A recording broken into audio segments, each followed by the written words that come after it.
Hola, muy buenas noches a todos. Un jueves más de su programa Charlemos sobre Inclusión. Desde Ciudad del Carmen, Campeche, soy Jenny Aes, presidenta y fundadora de la Asociación Llanta de Perro AC. Para nosotros es muy importante los contenidos accesibles. Por eso tenemos la interpretación de lengua de señas mexicanas al licenciado Julio César Nieto Reyes desde la Ciudad de México. Muchas gracias, Julio. Este programa tiene contenido de discapacidad como el tema principal, inclusión laboral, educativa, familiar, social, testimonios y también temas que es de gran importancia para la sociedad. Sin antes mencionar también agradecer a los patrocinadores, a Elizabeth de Renta de Mobiliarios, Analoga TV, Aquí lo encuentras y Fotografía Martínez. Y bueno, sin más preámbulo, tenemos aquí a la invitada especial, a la licenciada Sonia. Ella es de la Ciudad de México. Voy a leer un poquito sobre su currículum. Ella es licenciada en Economía, egresada de la UAP de la Ciudad de México. Tiene un diplomado de tanatología básica y ella es analista en atención al cliente de la empresa Mafre. Y bueno, el tema que hoy vamos a abordar es sobre educación financiera y las personas con discapacidad. Un tema de mucho interés para todos ustedes. Por favor, compartan este contenido y háganos sus comentarios, preguntas que ustedes quieran preguntarle a nuestra invitada. Estaremos contestando el día de hoy. Y bueno, Sonia, muchas gracias. Pero antes que empieces con el tema, me gustaría que las personas te conocieran. ¿Quién es Sonia? Ok, buenas noches Jenny, a ti y a todo tu auditorio. Muchas gracias por el espacio. Antes que nada, quiero decirte que me da mucho gusto que haya este tipo de espacios para las personas con discapacidad y sin discapacidad. Creo que es una buena iniciativa por parte de la Asociación Llanta de Perro, que haya este tipo de espacios para que podamos expresar las mismas personas con discapacidad o que no lo son, para compartir temas de interés, ¿no? De la misma, pues de la misma comunidad. Pues mira, como bien lo decías, yo estudié la carrera de economía aquí en la Ciudad de México, en la UAM Xochimilco, y tengo un diplomado en tanatología básica y actualmente trabajo en Seguros Mafre en el área operativa. Soy analista de siniestros para algunas cuentas especiales de la compañía y y también tengo una discapacidad motriz. Hace 6 años adquirí mi discapacidad por un accidente automovilístico. Entonces, pues cuando me brindaste la invitación, la verdad es que me emocioné mucho porque hay poca información con respecto a este tema que es educación financiera. Entonces, actualmente estamos pasando una crisis sanitaria a nivel no nada más como país, sino mundial, y que trae consigo también una crisis económica, ¿no? Y que impacta, pues, considerablemente a todas las personas, pero sobre todo a los grupos vulnerables, ¿no? Que pues son las personas con diabetes, hipertensión, con obesidad, y también a las personas con discapacidad. Entonces, a mí me pareció un buen momento para hablar de educación financiera, ¿no? La educación financiera es un tema muy importante, pero creo que en el contexto que estamos viviendo actualmente como país y como sociedad, pues creo que va a ser de mucha aportación para tu auditorio y para todos los que nos están escuchando. Sí, claro que sí. Tú lo acabas de mencionar. hay muy poca información sobre educación financiera y más que es enfocado, que también lo sepan las personas con discapacidad. Creo que es de gran relevancia esto y pueda ser de gran utilidad con la información que tú vayas a otorgar el día de hoy. Sí, así es. Pues mira, yo quisiera empezar con qué es educación financiera, ¿no? Cuando hablamos de educación financiera, pues pareciera ser que es un tema muy complejo, ¿no? La gente se imagina que educación financiera es para, para algún tipo de personas, a lo mejor un estatus social o un nivel académico, pero realmente todas las personas deberíamos de tener una educación financiera. Sin embargo, hay poca, como ya lo mencionamos, poca información sobre ello. Pero, ¿qué es la educación financiera? Bueno, la educación financiera en la actualidad ya es una necesidad que debemos de tener todas las personas y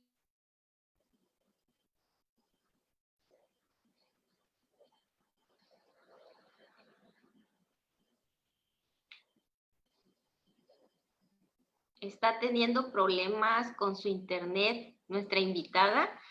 Vamos a esperar tantito que se conecte.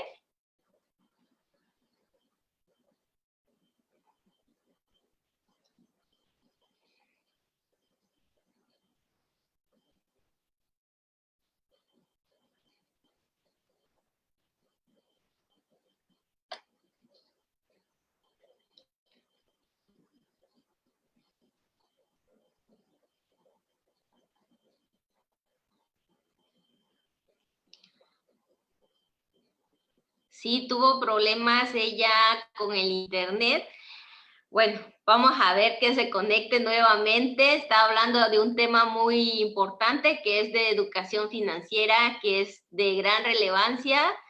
Ella mencionó que no solamente es para una persona empresaria o de un nivel social o sea, socioeconómico, sino que todas las personas lo deben de tener. Deben de tener. ya estoy. Sí, Perdón, adelante, Sonia. gracias. Bueno, te comentaba que la educación financiera son todos aquellos conocimientos, habilidades o capacidades que tenemos todas las personas de cómo administrar el dinero, ¿no? Desafortunadamente, muy pocas personas saben cómo administrarse económicamente, cómo administrar sus ingresos. Entonces, pues la educación financiera, ¿en qué nos sirve como personas? Bueno, nos sirve en que podemos administrar mejor nuestros ingresos para que todos los bienes y servicios que nosotros obtengamos o compremos, los utilicemos de manera óptima. ¿Qué es lo que pasa? Que muchas veces compramos bienes o servicios que no los explotamos, por decirlo así. Entonces, no sé, un ejemplo puede ser un plan tarifario. Compramos un plan tarifario muy alto, muy caro, con muchos gigas y realmente pues no los utilizamos todos. Sin embargo, por el servicio estamos pagando un costo muy elevado, pero no explotamos al 100 ese servicio. Entonces, así, ahí estamos haciendo, pues tirando el dinero a la basura prácticamente, ¿no? Entonces, pues, por ejemplo, según la Organización de la Cooperación y el Desarrollo para la Economía, nos indica que la educación financiera es el proceso en el cual logramos un mejor conocimiento de los productos y servicios que nos ofrecen las entidades financieras. Es decir, que muchas personas o pocas personas sabemos qué utilidad darle a un banco. O sea, un banco nos presta un servicio, ¿no? Entonces, muy poca gente vamos y necesitamos dinero y vamos al banco y pedimos prestado, pero no sabemos qué implica solicitar un préstamo en el banco. Entonces, no sabemos cómo manejar, o sea, pedimos préstamo y con que nos den el dinero, para nosotros es más que suficiente, pero no sabemos qué tipo de interés, a cuántos meses, la tasa de interés, etcétera. Entonces, todo eso nos va generando a nosotros en deudas. Y entonces nos va generando un problema y nos estresamos porque siempre le debemos al banco, a una casa de préstamo y todo el tiempo estamos endeudados, ¿no? Entonces, este concepto es es elemental de lo que más elemental o más importante de lo que creemos realmente. La educación financiera prácticamente todos la ejercemos desde pequeños, ¿no? Por ejemplo, cuando somos niños y llega a una edad que nosotros entendemos como niños que el dinero tiene un valor. Por ejemplo, cuando pedimos el famoso domingo, ¿no? Pedimos el famoso domingo y sin saber realmente cuál es el valor del dinero y lo que cuesta ganar el dinero o cómo ingresa a nuestra casa, sabemos que si el tío o el papá nos da una moneda o un billete, sabemos que si vamos a la tienda, con ese dinero podemos tener dulces o juguetes, ¿no? Entonces, y inconscientemente vamos creando esos conocimientos de las finanzas, ¿no? Del valor del dinero. Si tú le preguntas a un niño, ¿prefieres una moneda o un billete? Te va a decir un billete. O sea, él ya en su subconsciente sabe que un billete tiene más valor que una moneda. Entonces, desde ahí empezamos a adquirir nuestros conocimientos con respecto a nuestra educación financiera, ¿no? ¿Qué es lo que pasa? Que desafortunadamente en México y en todos los países no hay este tipo de educación. Debería de ser una materia como por ejemplo el español, ¿no? Cuando somos chiquitos vamos empezando a hablar, nos enseñan lectura y redacción, ortografía, y es como nosotros vamos aprendiendo a hablar y a expresarnos. Entonces, desafortunadamente eso no pasa con la educación financiera. Nadie nos enseña cómo utilizar el dinero. Y es algo de suma importancia porque es un factor que siempre lo vamos a tener presente, que siempre vamos a tener que estar administrando para pues una vida estable en el presente y en el futuro, ¿no?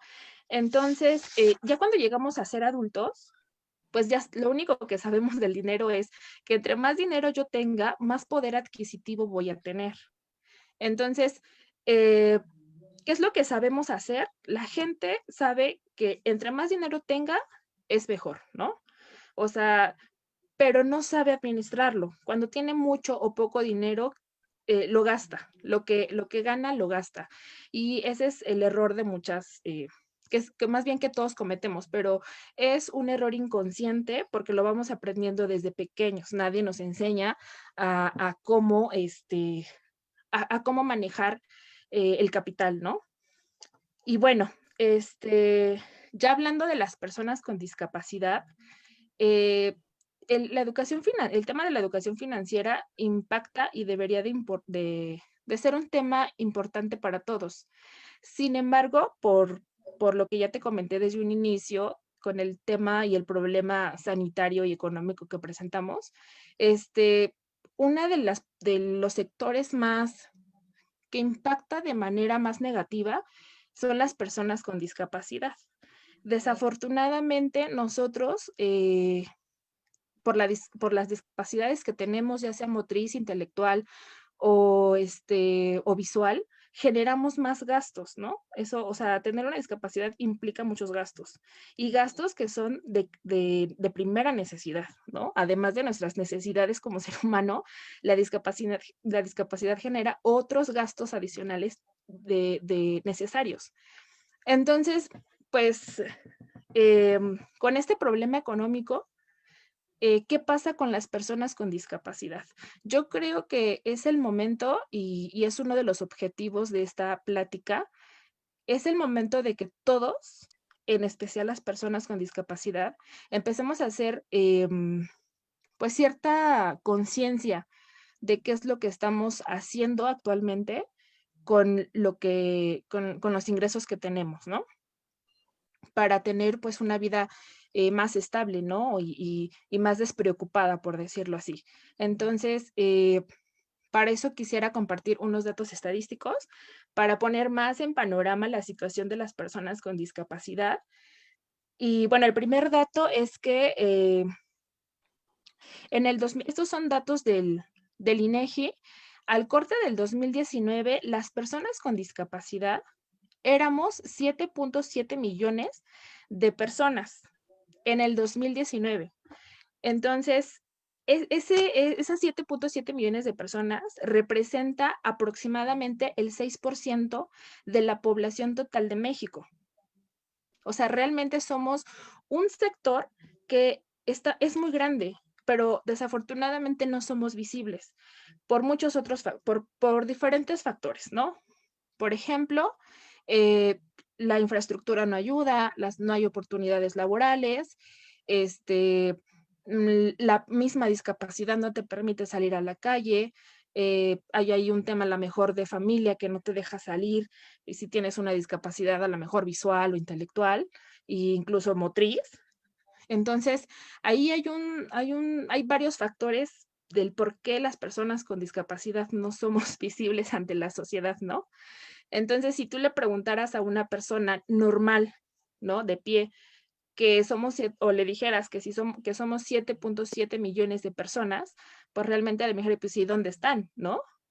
Pero no nos vemos, no somos visibles. Entonces, aparte de estas 7.7 millones de personas, aproximadamente el 39 por ciento de estas 7 millones de personas gana entre 33 y 35% menos que las personas, digamos, normales. O sea, todavía tienen una limitante ahí que es los salarios bajos. Entonces, ese es otro factor que, pues, que impacta de manera negativa los ingresos de las personas con discapacidad. Otro factor es, por ejemplo, la educación. La mayoría de las personas con discapacidad tienen un nivel académico bajo. Otro factor que nos impacta de manera negativa es que en la discapacidad los hombres tienen mayor oportunidad que las mujeres con discapacidad de conseguir un empleo. O sea, si de por sí ser mujer ya es un factor de discriminación, ahora con una discapacidad es doblemente discriminatorio. Entonces, si tú vas a una empresa a buscar empleo, y aparte no tienes a lo mejor el nivel académico que está solicitando la vacante y estás con una discapacidad motriz, donde usas, por ejemplo, una silla de ruedas, ya tienes desventajas contra los demás competidores de la vacante. Entonces, todos estos factores nos impactan de manera muy negativa y desfavorable para que nosotros, para que esta población pueda generar ingresos. Entonces, la discapacidad motriz es la discapacidad que tiene mayor, eh, digamos, ¿cómo se llama? Discriminación o limitantes cuando vas a pedir un trabajo. Entonces, aquí nos podríamos preguntar, ¿no? ¿Qué pasa con las personas con discapacidad en términos económicos? Pues hay dos factores. Uno es que hay un rezago de capital.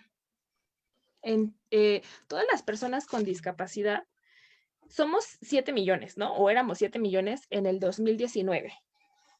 Si nosotros nos ponemos a pensar, pues somos una gran población. Éramos en el 2019 7 millones, más los que se acumularon del 2020, y cuántas personas con discapacidad somos económicamente activas. Somos muy pocas. Y eso que somos pocas las que tenemos a lo mejor un empleo formal. Y si nos enfocamos a la parte que no tiene empleo, seguramente sus ingresos son por otras vías. A lo mejor en el sector informal, ¿no? O en un negocio, alguna pensión, porque esas personas con discapacidad en su mayoría son personas de la tercera edad que por problemas de diabetes están amputados y ya se clasifican como personas con discapacidad. Otro ingreso puede ser alguna ayuda del gobierno. Otra ayuda puede ser vía familia, que la familia mantenga a la persona con discapacidad. Entonces, la persona con discapacidad de alguna manera quiere un ingreso, pero ese ingreso es de otras vías, pero no en el sector formal. La mayoría es en el sector informal o por otras vías, ¿no? Entonces, desafortunadamente para nosotros y para la economía no representamos no somos un sector productivo por los factores que pues ya anteriormente he comentado, ¿no? también hay un rezago de capital humano. Todas las personas con o sin discapacidad que trabajan o no trabajan, tienen habilidades, ¿no? A lo mejor las personas que no tienen un trabajo formal pueden vender sus habilidades, ¿no? A lo mejor yo soy buena vendiendo, o sea, no trabajo en una empresa con un salario formal, pero vendo zapatos, ¿no? O las personas que venden sus servicios, que son psicólogos, que son médicos, que venden a lo mejor alguna consultoría porque son abogados, etcétera. Todas esas personas que con discapacidad pueden vender su capital humano. Entonces, habría que analizar, realmente el dato no lo tengo a la mano, pero habría que analizar de esos 7 millones de personas que somos con alguna discapacidad, ¿cuántas personas están generando un ingreso propio? Que no sea por ayuda del gobierno o que no sea por algún familiar. O sea, no tengo el dato estadístico, pero seguramente somos muy pocas personas. Las empresas actualmente pues no tienen esa sensibilización de integrar a las personas con discapacidad, ¿no? En la empresa donde yo trabajo, que es Mafre Seguros, somos como 6 personas con discapacidad. O sea, representamos un porcentaje muy mínimo de la plantilla, pues, de todos los trabajadores. Y eso que la empresa está, digamos, tiene un programa de inclusión laboral, pero las demás empresas realmente no lo tienen. Entonces, las empresas que no tienen este programa, pues prácticamente prefieren no contratar a personas con discapacidad porque implicamos un gasto además, ¿no? Implicamos hacer una infraestructura y más bien implica hacer un movimientos de espacios, los sanitarios, las rampas, los espacios de trabajo, y todo lo que implica, ¿no? Incluso invierte, o por decirlo así, gasta en la capacitación del resto de los empleados, porque muchas veces la gente no sabe cómo convivir con personas con discapacidad. Entonces, al integrarnos al sector formal, pues de alguna manera las empresas tienen que invertir y eso, pues prefieren no invertir y contratar a una persona sin discapacidad porque gastan menos. Y eso es otro factor que pues totalmente nos desfavorece, ¿no? Bueno, entonces, dado este panorama de las personas, de la situación económica de las personas con discapacidad, viene la pregunta del millón. ¿Cómo tener una educación financiera? Tener una educación financiera es algo muy sencillo. O sea, realmente no tiene gran ciencia. Yo me dirijo en este momento a las personas con discapacidad, pero te repito, las personas, la educación financiera es para todas las personas. Todos deberíamos de tener cierto nivel de conocimiento de educación financiera. Entonces, ¿cómo tener una educación financiera? Bueno, muy fácil. El primer paso y lo más importante es crear esa conciencia de administrarnos mejor y tener una estabilidad económica mejor, ¿no?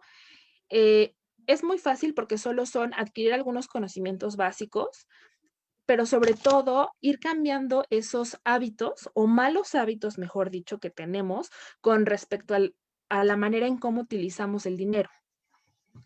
Entonces, algunos tips o, o la forma en que yo les voy a decir ahorita es, puede ser una manera de cómo iniciar de cómo iniciar con la educación financiera. Primero, lo primero que tenemos que hacer es ¿cuáles son mis ingresos, no? O sea, poner en una hoja, en un pizarrón o en un papel, a ver, ¿cuáles son mis ingresos y cuáles son mis gastos, no? Que son dos conceptos muy fáciles y muy sencillos de entender. ¿Qué es lo que me ingresa como dinero y en qué estoy gastando? Entonces, los ingresos pueden ser de muchas maneras, ¿no? Los ingresos es, si tengo un salario formal, bueno, de cuánto es mi sueldo? Si percibo alguna ayuda, si mis papás me dan dinero, ¿no? Cada cuándo. Si rento un local, pues cuánto percibo de ese local, ¿no? si tengo algún negocio, cuánto percibo del negocio. Hacer una lista de todos nuestros ingresos, de todos, y hacer una lista de todos nuestros gastos. Y esto es lo más complicado. Si los gastos son mucho más grandes que los ingresos, estamos en el hoyo, ¿no? Estamos totalmente desubicados. Desafortunadamente el mexicano es así, gasta lo que no tiene, ¿no? Y vivimos en esta famosa carrera de la rata, ¿no? Que todo el tiempo estamos pagando intereses y deudas y nunca acabamos de pagar. Entonces, una vez que nosotros ya analizamos lo que es nuestro ingreso y nuestros gastos, los gastos se van a dividir o se van a clasificar en tres, ¿no? Que son los gastos fijos. Los gastos fijos son aquellos gastos que tenemos que pagar de una manera periódica sí o sí. Por ejemplo, si rentamos. La luz, el agua, todos los servicios son gastos fijos, no los podemos dejar de pagar. El internet ya es un gasto fijo, ¿no? O sea, si no tenemos internet, ya la vida se nos va porque aparte es parte de la herramienta de trabajo y todo esto. Entonces, clasificar nuestros gastos fijos, que son estos gastos que no podemos dejar de pagar. Por ejemplo, también las colegiaturas también son gastos fijos.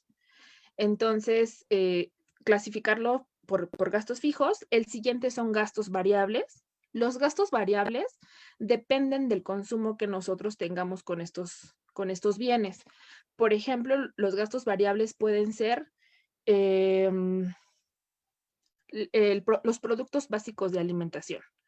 Los costos variables sí los podemos modificar. ¿Cómo?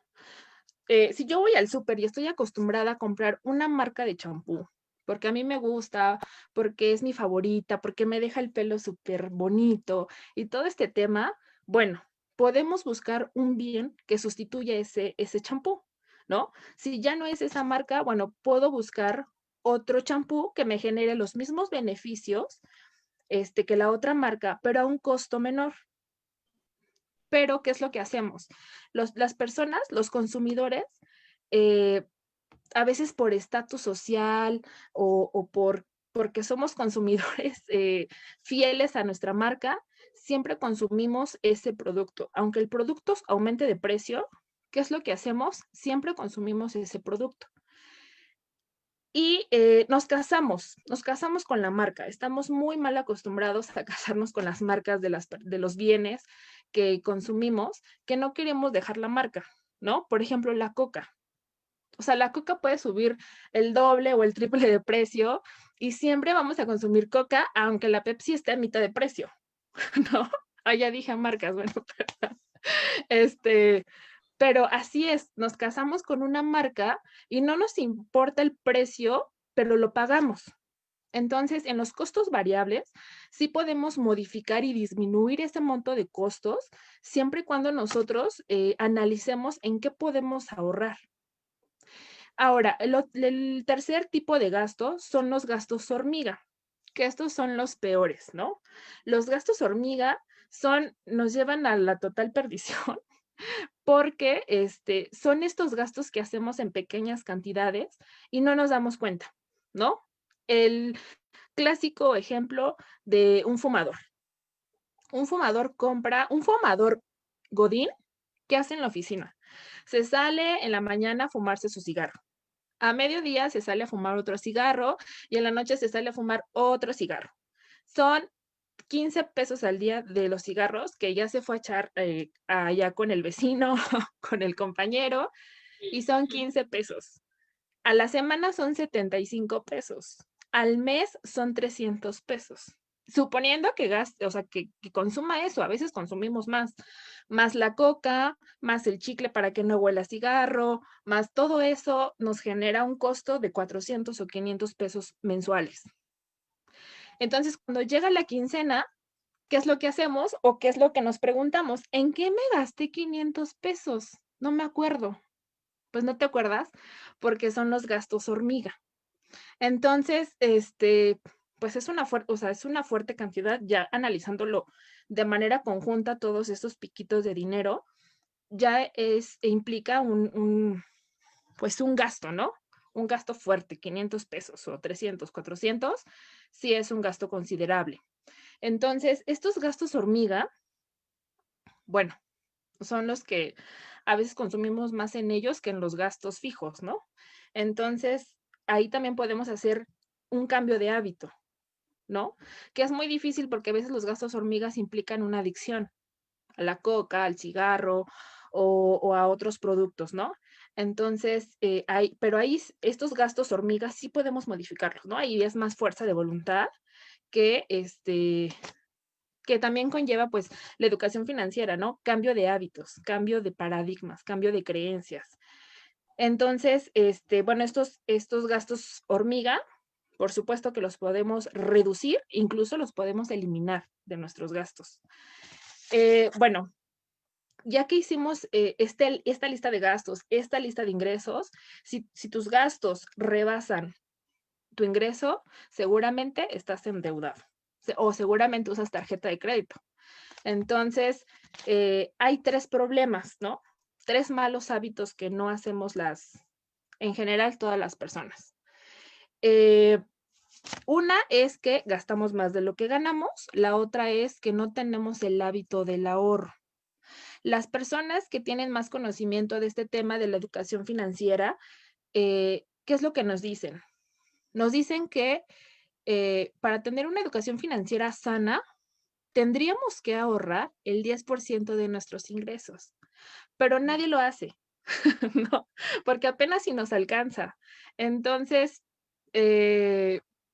no, muy difícilmente alguien, el 10% de su salario, de sus ingresos, lo destina al ahorro. Entonces, no ahorramos, ¿no? Y cuando llegamos a ahorrar, ¿qué es lo que hacemos? Por ejemplo, las personas cuando ahorramos, juntamos 10,000 pesos.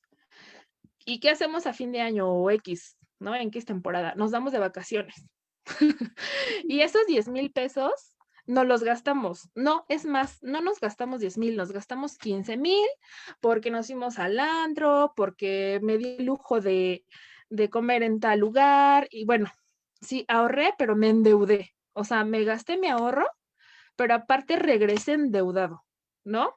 Entonces, no está mal, no está mal que lo que ahorramos lo gastemos para ciertos lujos o ciertos bienes que nos generan satisfacción, satisfacción emocional. El error está en que nos gastamos el 100% de esos ahorros y lo ideal es que parte de esos ahorros lo destinemos a la inversión, que ese es otro problema que tenemos, ¿no?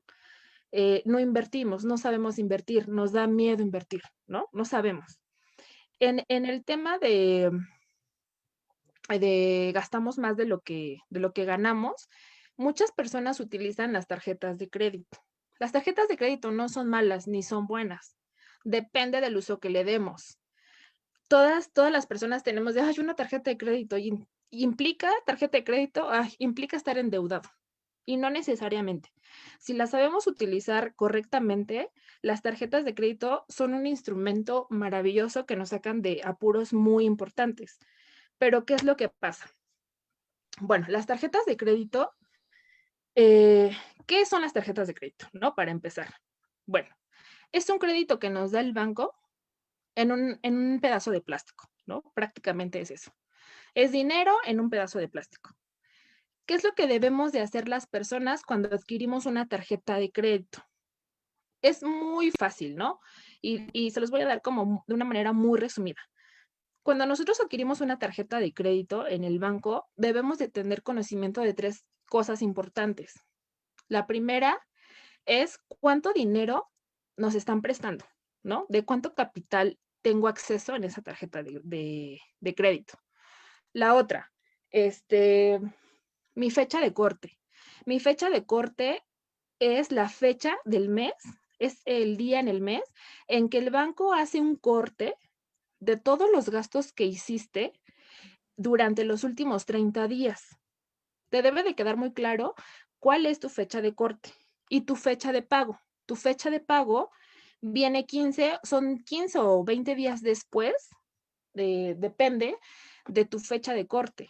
En tu fecha de pago vas a pagar, valga la redundancia, vas a pagar la cantidad que se hizo en tu fecha de corte. De esa manera, si nosotros, las personas, hiciéramos eso de manera como si fuera un ritual, ¿no? Así como nos lavamos los dientes, comemos, de manera puntual. Si hiciéramos eso, no nos endeudaríamos. ¿Qué es lo que pasa? Que las personas llegan a nuestra fecha de corte, que ni siquiera a veces sabemos cuál es nuestra fecha de corte.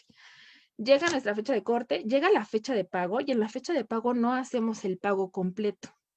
Al banco no le conviene que nosotros paguemos de manera puntual y completa, porque al banco entre más quedes a deber, pues más intereses te va a cobrar. Entonces, si yo gasté 100 pesos el mes pasado y en mi fecha de pago pago los 100 pesos, yo en ese momento quedamos sin deuda con el banco. ¿Qué es lo que pasa? Que decimos, debo 100 pesos, pero nada más completé 80 o 50. Bueno, le pago, como el banco lo permite, pues entonces nada más le pago 80 pesos o 50 pesos y lo demás lo debo para el siguiente. No, el siguiente mes sí me pongo al corriente, cosa que jamás pasa, ¿no? Entonces, pues así se va acumulando lo que no vamos pagando al 100% de nuestras fechas de pago y es conforme nos vamos endeudando. Entonces, cada mes, en lugar de pagar lo que gastamos o lo que debemos, lo que siempre estamos pagando son interés sobre interés sobre interés. Nos la vivimos pagando intereses de la tarjeta de crédito. Entonces, ese es el gran problema. La gente, y como al banco no le conviene, o sea, al banco, entre más te atrases en tus pagos, para el banco mejor, porque obviamente le genera mayor utilidad. Entonces, pues por eso siempre vivimos endeudados con las tarjetas de crédito, ¿no? Otro error que cometemos con las tarjetas de crédito, tener más de una tarjeta de crédito. Como ya estamos endeudados con una tarjeta, pues entonces vamos con el otro banco y pedimos otra tarjeta y pedimos otra. Y así nos vamos endeudando con todos los bancos. Entonces, ese es un mal hábito que tenemos, pero nadie en el banco cuando vamos a adquirir una tarjeta de crédito nos explica, oye, las ventajas son estas, pero jamás nos explican las desventajas ni los contras. Entonces, es algo muy simple saber utilizar una tarjeta de crédito. Hay muchísima información de educación financiera y de cómo utilizar una tarjeta de crédito en el Internet. Entonces, te digo, esta información es accesible para todos. Otra cosa que hacemos, otro error que cometemos con las tarjetas de crédito es mezclar o más bien pagar con la tarjeta bienes básicos con bienes secundarios. Por ejemplo, si vamos al súper y vamos a comprar una televisión, ¿no? A crédito, con la tarjeta de crédito. Y aparte dices, bueno, ya aprovechando aquí en el súper, compro mi despensa, ¿no? De 5,000 pesos, porque pues aprovecho que ya estoy aquí. Te compras tu despensa de 5,000 pesos, más la televisión, ya te endeudaste, ¿no? Con la tarjeta. Ok.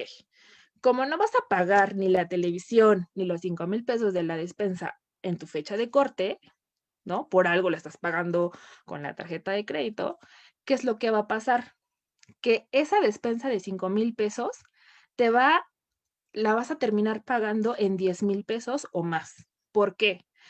Porque cuando te atrasas con ese pago que contiene y que implica también la despensa de 5,000 pesos, entonces cuando te atrases con ese pago, te van a cobrar los intereses de esa despensa. Entonces esa despensa que te costó 5,000 pesos, la vas a terminar pagando al doble. Y entonces ese es el error que hacemos. Te compras una televisión, solamente es la televisión porque es un bien secundario.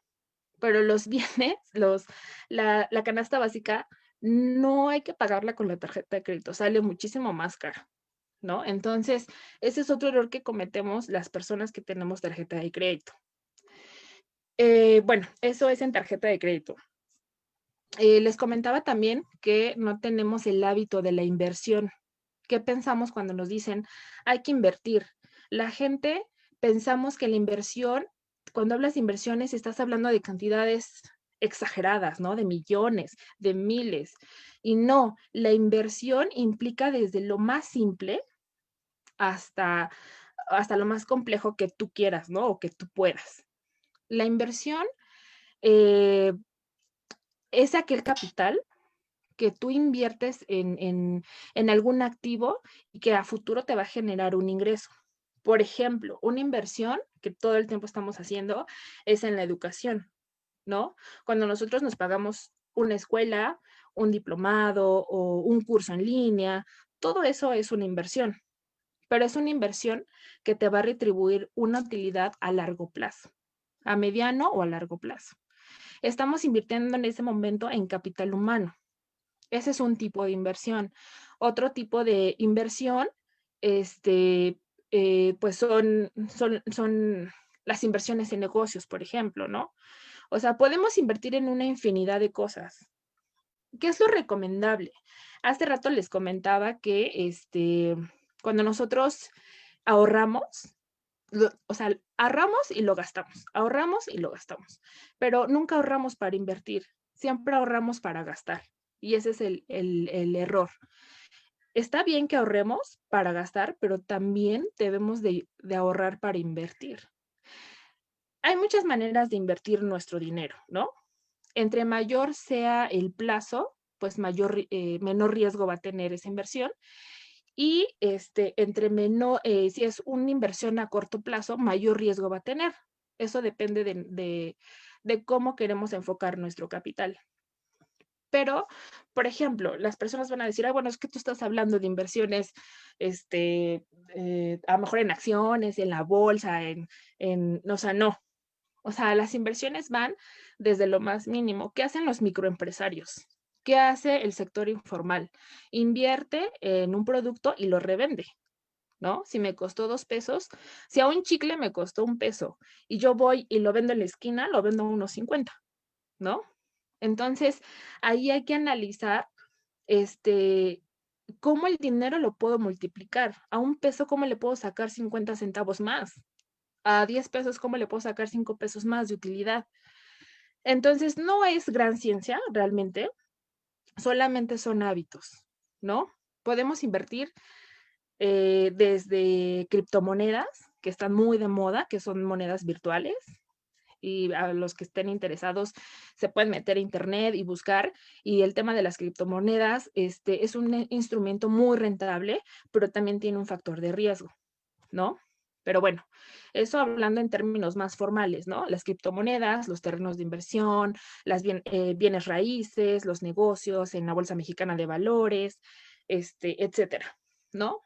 Pero puede ser inversiones como, digamos, más a la mano, más prácticas, más informales. Por ejemplo, un negocio, ¿no? Por ejemplo, si yo sé vender dulces, pues vendo dulces, ¿no? Si yo me quedan bien los postres, haciendo postres, bueno, pues entonces ahí inviertes de manera, pues digamos, no es mucho capital, pero bueno, vendes postres, ¿no? Y le sacas una utilidad. Entonces, reitero otra vez, todo lo que nosotros ahorramos en capital lo queremos gastar y eso es un error, ¿no? No tenemos el hábito de decir, voy a invertir en esto. O sea, no invertimos en nada. Entonces, ese es un hábito que podemos ir cambiando poco a poco, ¿no? Así es. Eh, Sí, así es. así es. O sea, es fascinante todo lo que acabas de mencionar, porque vieras, no tenemos ese hábito de invertir y menos de ahorrar. Creo que le estás dando en el clavo tanto a las personas con y sin discapacidad para que comiencen a ver esa lista que mencionaste, para que puedan ver qué tanto estamos gastando, porque hasta me apunto, ¿no? De que a veces gastamos lo que no tenemos por cosas insignificantes, como el gasto hormiga, como lo mencionaba. Y bueno, Ujú. ya aprendí, Sonia. Hoy aprendí algo más que va a ser de gran utilidad. Y bueno, ya estamos a punto de terminar. No sé, cómo que quieras mencionar más o mandar ese mensaje para las personas que nos están viendo. Pues prácticamente es todo lo que tengo que decir. Digo, hay muchísimos temas que nos podríamos quedar aquí toda la noche explicando y revisando. Yo nada más quiero invitar a las personas con o sin discapacidad. En este caso, creo que las personas con discapacidad somos un factor muy vulnerable y debemos empezar a hacer conciencia de cómo estamos manejando el dinero, porque a nosotros se nos dificulta más tener un ingreso fijo y formal, por lo que ya habíamos comentado desde un principio, tenemos pocas oportunidades laborales. Entonces, yo invito a todas las personas con discapacidad que los pocos ingresos que les vayan llegando de la familia, de un negocio, de una ayuda social del gobierno, de esos, de ese dinero que les llegue, lo empiecen a mover, lo empiecen a multiplicar con la inversión, con el ahorro, que empiecen a tener esos hábitos, porque al final tenemos que recordar que nosotros tenemos otro tipo de necesidades. Entonces, y necesidades básicas. Entonces, pues, pero si queremos tener una vida más estable económicamente y eso implica emocionalmente también, pues que entonces empecemos a cambiar nuestros hábitos y el uso de que le estamos dando al dinero. O sea, el dinero sí es para gastar, pero no es para gastar, ganar, gastar, es ganar, gastar e invertir. Entonces, pues ese es el mensaje y prácticamente es lo que yo quiero transmitir, empezar como a despertar esta conciencia de las personas en general, de la educación financiera. Y hay mucha información de la educación financiera que pueden encontrar en internet. Yo les decía desde un inicio, este no es un tema para cierto tipo de clases sociales ni de niveles académicos. Hay información infinidad de cómo invertir, en dónde invertir. Ya hay inversiones virtuales en las criptomonedas. Ahí clávense en el internet, en la información y van a ver que van a encontrar infinidad. Sí, sí, no, sí, hay demasiada información de educación financiera y de inversiones. Y pues uno de los que mencionaste es el que más ahorita es el boom de las criptomonedas, de las inversiones digitales. Y bueno, pueden hacer las personas con discapacidad y sin discapacidad tener ese hábito, comencemos a tener ese hábito, ¿no? Del ahorro y de la inversión. Ay, me encantaría que hubiese una segunda,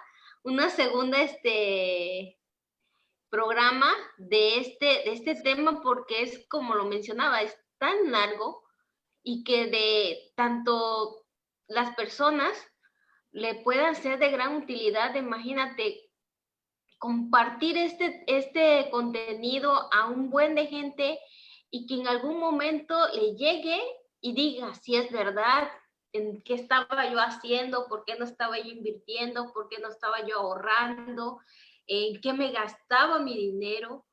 Pero bueno, no es de la noche a la mañana que vas a aprender a quitar ese mal hábito, sino es despacio y continuo. Ajá, ajá. Sí, claro, con pequeñas acciones. Con pequeñas acciones empezamos a hacer la diferencia y vas a ver que si lo ponemos en práctica, vamos a ver los beneficios a corto, a mediano y largo plazo. Así es. Y no, bueno, pues en verdad estoy muy agradecida, Sonia, de que hoy haya estado aquí con nosotros con este tema tan importante para mí, para Julio, para todos nuestros seguidores y para las personas que en algún momento nos van a ver. Pues ojalá que este contenido sea de gran utilidad. Y bueno, te agradezco infinitamente que el día de hoy estés aquí que estés aquí con nosotros. No sé, algo más que quiera. No has dado tus redes sociales. Si alguien te quiere contactar más sobre este tema, Ah, ok. Sí, sí, bueno, me encuentran en Facebook como López Sonia, con Y, Sonia, y no tengo Instagram, pero me pueden mandar un correo electrónico a Sonia con Y, guión bajo 19 Marcela, @hotmail.com. Si tuvieran alguna duda o no sé, algo que quieran ahí preguntarme o mandarme, no tengo ningún problema. O agregarme a Face, está súper bien. Si yo quiero hacer contratar un seguro, también contigo. Claro, sí, también es un medio de inversión, una póliza de gastos médicos, eh, o sea, uno nunca sabe cuándo lo va a ocupar y sí, también es un instrumento, implica educación financiera también. Así es. Bueno, pues nuevamente muchas gracias.